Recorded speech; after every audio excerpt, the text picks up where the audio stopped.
All right, let me get started here. Let me change my name on here. That's from a hockey show. That's Dave. I wanted to talk to everyone because I put up a little Facebook post about an hour ago. I've changed my voter registration from libertarian to unaffiliated here in the state of West Virginia, and I know a lot of people are wondering why. I've been getting messages ever since asking what's going on in Reno and all that stuff. Well, I will tell you, a year ago, I would not have even contemplated this moment. Like, it was completely nothing I could contemplate. Now, there were things going on in the LP at that point in time where, uh, there was trouble. Um, New Hampshire, Kentucky were trying to run the race to be the dumbest, state affiliate when it came to their Twitter feed, making statements about, how the libertarians stating as libertarians, not as the state party or whatever. But the libertarians had abandoned the idea of torture and that Fauci should be sent to Guantanamo Bay. I will tell you the reason why I became a libertarian, why I left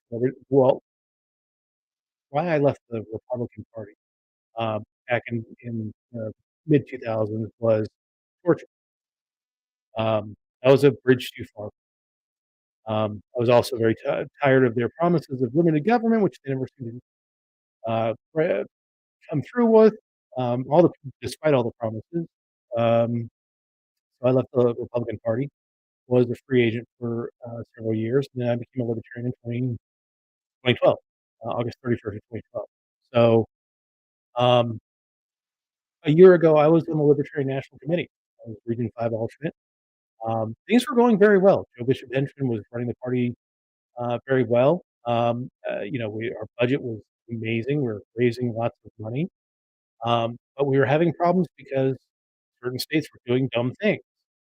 And so what I did, um, and we got to Chicago, which was the next LNC meeting, which was in early June of last year. And I got up and made a speech at the beginning of it, stating that that is not the position of the Libertarian Party. And I read the platform position of the Libertarian Party to uh, when it came to torture, and I got laughed at by members of the Mises Caucus who were running me to state, actually the Libertarian Party of New Hampshire that was running those tweets, which doesn't bother me. I don't care if people are laughing at me. The right people are laughing at me at that point. So, as we got into the summer, and the thing with New Hampshire happened, and it just evolved into this just absolute fuck. Um, what I did was, I was starting to have doubts. Several people did resign the board, including Chair Joe Bishop Henchman, Matt Tyler from Region 8. Um, there were people resigning, people leaving the board. I almost left it at I joined the Libertarian National Committee to be able to make it easier for our local affiliates to grow and become successful, because that's the way you grow a political party, not by running presidential candidates, not by running, uh, you know, uh, uh, even congressional candidates, state house candidates, state senate candidates.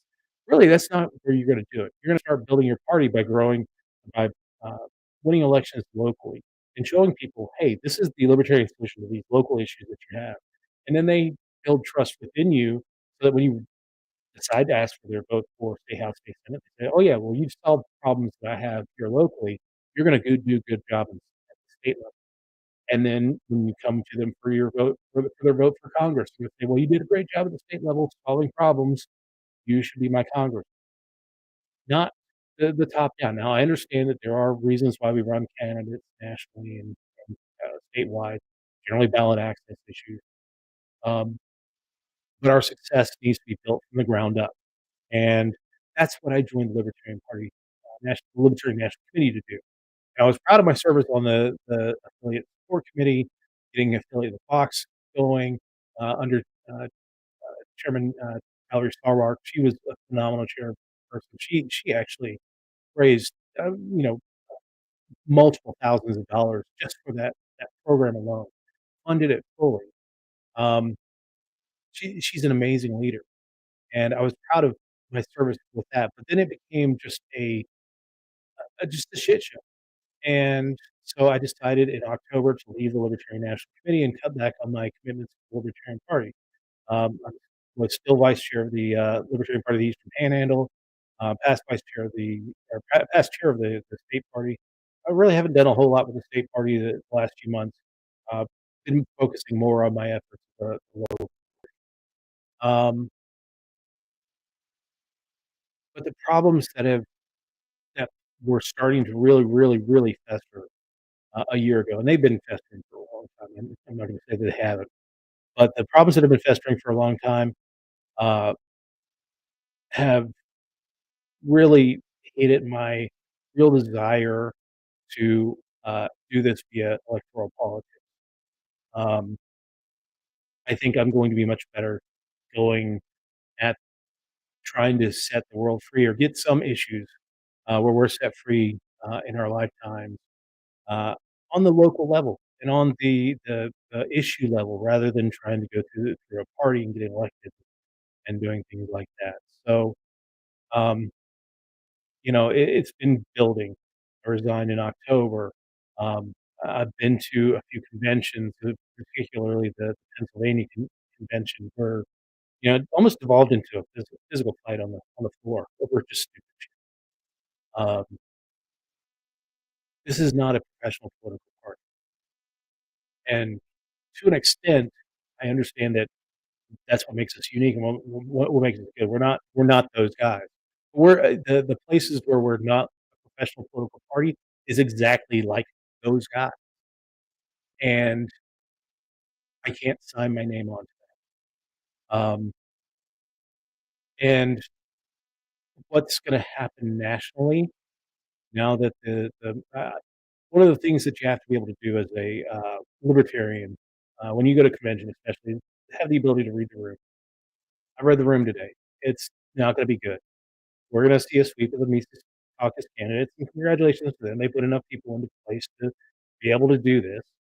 Um, but exporting what's going on in New Hampshire and Kentucky and stuff's going on this week that we've gotten from Kentucky about, you know, uh, stuff that got other party chairmen, in trouble in other states. We're seeing that, again this week, and it's just absolutely frustrating, um, to watch it because I see this as our future, as the I would say "our" because I've been so used to being libertarian and saying that this is our party. It's no longer our party. Um, but this is the future. We're gonna get it's one thing to write off a shit tweet the, uh, from the Libertarian Party in New Hampshire, uh, whether it's race realism or Holocaust denial or whatever they decide to put up this week. It's one thing to write that off as that's just a rogue state act, and it's New Hampshire, it's not me. When it becomes LP national, it becomes me. You're speaking for, and as a professional, I can't do it. I can't sign my name on. Um, and right now I'm gonna have to go onto LinkedIn and pull off all my libertarian associations and and move on from there. Because once the dumb shit starts pouring out from LP National, I mean that's a stain on everybody, and that's the problem, and that's what they're going to bring to us because that's what they've been bringing to other states, and I can't sign on to it. And I know that there are other people out there, that people have been reaching out to me today saying, "Yeah, I can't sign on to that either." Um, so I changed my registration to unaffiliated, constructively, resigns me for any positions I have, which was pretty much as the vice chair of the Libertarian Party Eastern Panhandle. I'm still going to volunteer for Eastern Panhandle events because I believe in those people that are doing the work. Brett Rogers, Tara Sheffer, all those people are just wonderful people, and I'm not doing this to shit on them because they are wonderful people, they do good work, and I wanna see them grow and be an influence on the Eastern Panhandle, but I can't associate myself personally with the party anymore, and that's sad. Um, I'm a two-time, lifetime member of the party. I've donated thousands of dollars. I've donated I don't even know how many hours of my time, and effort into the party, and that makes me sad. But what doesn't make me sad is that there are a ton of people who have reached out to me tonight.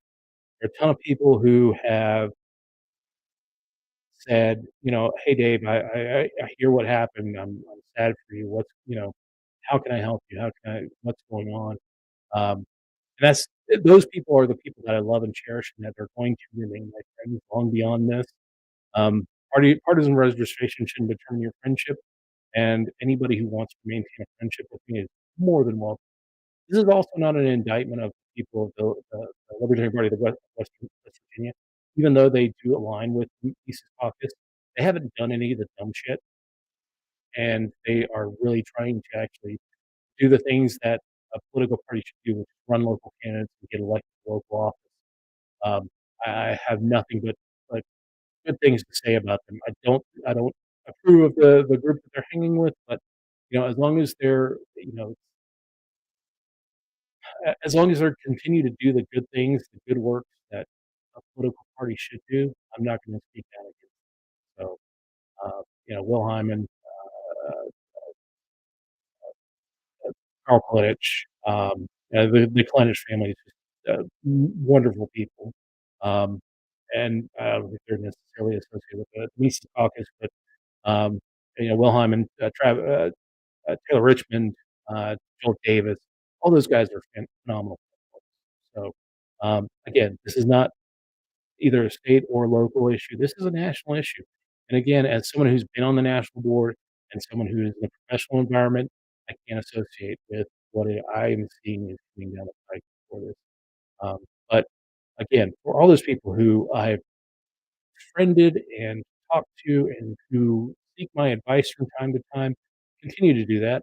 I'm not going to hold animosity to individuals or the actions they collect. And I love you all, and you guys are fine people. The reason why I'm doing it now is because I'm gonna have a few of these tonight. Cheers to everybody out there.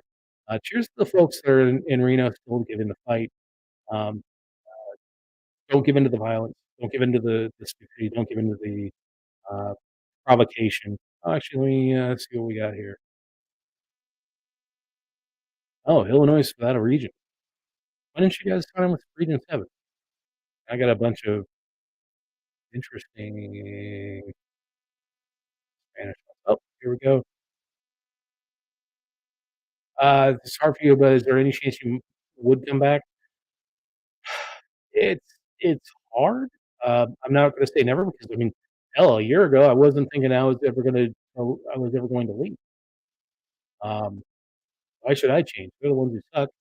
Um, again, should they prove themselves to actually, grow up and not do the dumb things, not be edgelords or, in 2 years, it it falls apart and they completely are rejected at convention, I can see myself coming back. Um, but I think I'm gonna enjoy the, political free agency. I'm calling myself a political free agent right now. If a political party wants to give me a multi-year, multi-million dollar contract, I'll be happy to tattoo their logo on my ass. Uh, you know, I'll do it for money. So, uh, but anyway, I appreciate you all for hopping on. I got folks on Facebook and YouTube, uh, dedicated person in Spain or PR. That might be Mexico. Anyway, yeah, that's thanks everyone for joining me tonight. There's no deep dive show this week. I'm taking the week off while Dan and everybody are in Reno. Hopefully having a good time despite what's going on, and we'll reconvene in a couple weeks and talk about politics and have a good time. So, stay tuned to the political deep dive in 2 weeks, which is, uh, May May, good God, June the, 5th. Anyway, we'll see everyone June the 5th, and, have a good time, and we'll talk to you later.